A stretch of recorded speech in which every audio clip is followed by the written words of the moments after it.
Hey YouTube, this is Average Joel's channel, and we're going to show you how to pull a radiator out of the 99 through 2003 Toyota Corolla. So, let's get to work. First, you need to get a 12mm socket with a ratchet on there. This right here is the first one you need to take out. So let's loosen this. I actually have a ratchet, pneumatic ratchet that I like a lot better than using a socket ratchet set, but let's just do it this way. So you take this one out. There's one on the other side.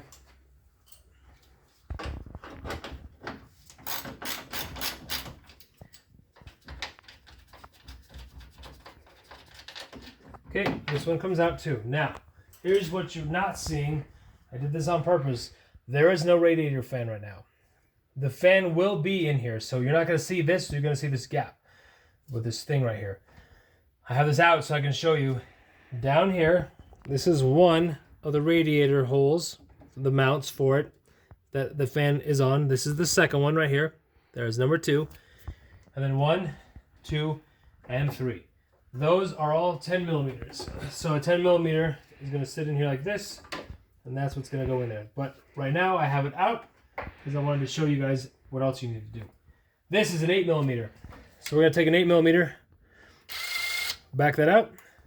That is now loose. You wiggle this hose, and then you're going to have radiator fluid going everywhere. So, what you got to do before, if you don't want it gushing out of here, you need to probably, if you're taking your radiator out, you're going to drain it.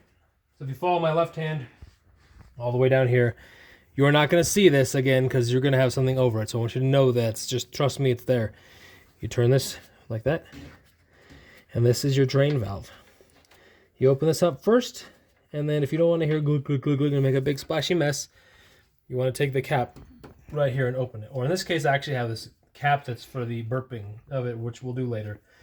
But we're going to put this back in once it's all drained. Now your radiator is drained. Now you can disconnect your hoses. You have likely 4 hoses because you probably have an automatic. If you have a stick shift, then you have 2. I'll show you what I'm talking about. This one right here.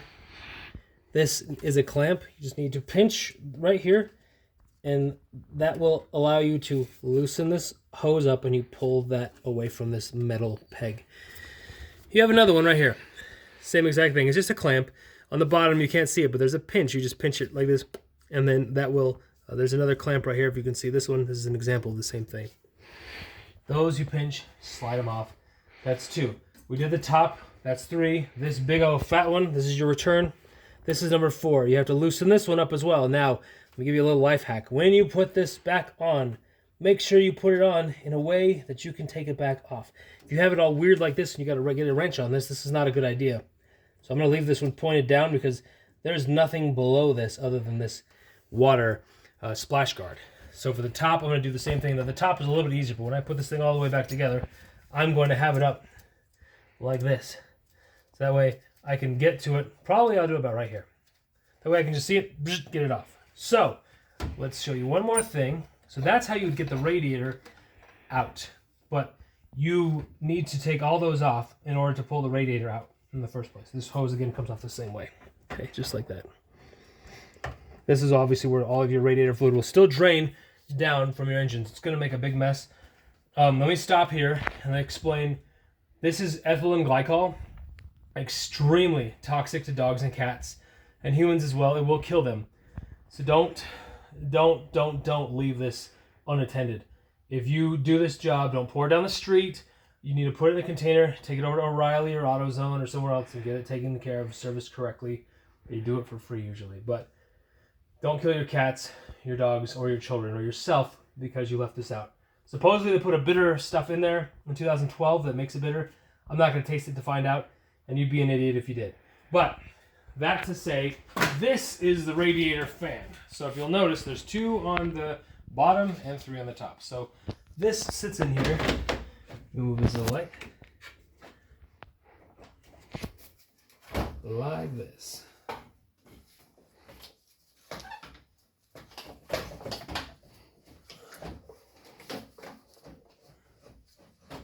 Now, as like everything with anything car related, it's always a tight fit. So you have to be patient and sometimes a little bit of shoving. But in all seriousness, make sure you're being careful because you don't want to jack this up. Okay, so now the fan is now sitting there. What you need to know, these fans have these little connectors here. The best way to get these off is this little clip needs to be pushed down right here.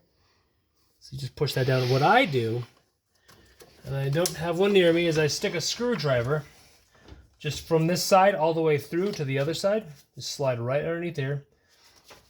Go ahead and pause it for a second. Pause it. Okay, I got a screwdriver. So screwdriver here, I stick it underneath here like so and just push, and that usually pulls those clips right out. You can also get to it from here, same way. You just need to get something to press that down so you can then pull this connector right out. So that's how those come, just in case you're wondering. Now I'm putting this, of course, back together because I just did a job on this car, so I want this kind of done. So the coolant right here, this is the coolant cap. This sits inside here. You just snap that in, that pops right out. This line you can leave on or detach. This is springy, so you just pinch the springs right here, wiggle it off, and slide this one out. That's easy as well. I think I've already covered the bolts right here are 10 millimeter, so this was one of them. This one to go here to put it back in, and if you're taking it out, you take it out.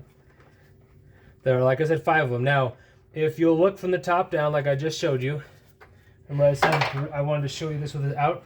Do you see the drain? No, you do not. Now, you can find it because you can reach down and go, oh, it's right. Like I can show you right where my hand is, it's right here. And you can feel it feels like a little wing.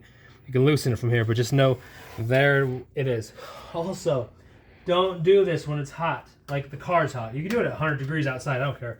But if the car has been run, don't do this because you can really burn yourself. Radiator fluid can be up 200 degrees. This hose hitting you in the face is going to cause massive scarring. Could possibly even kill you, supposedly. I wouldn't risk it.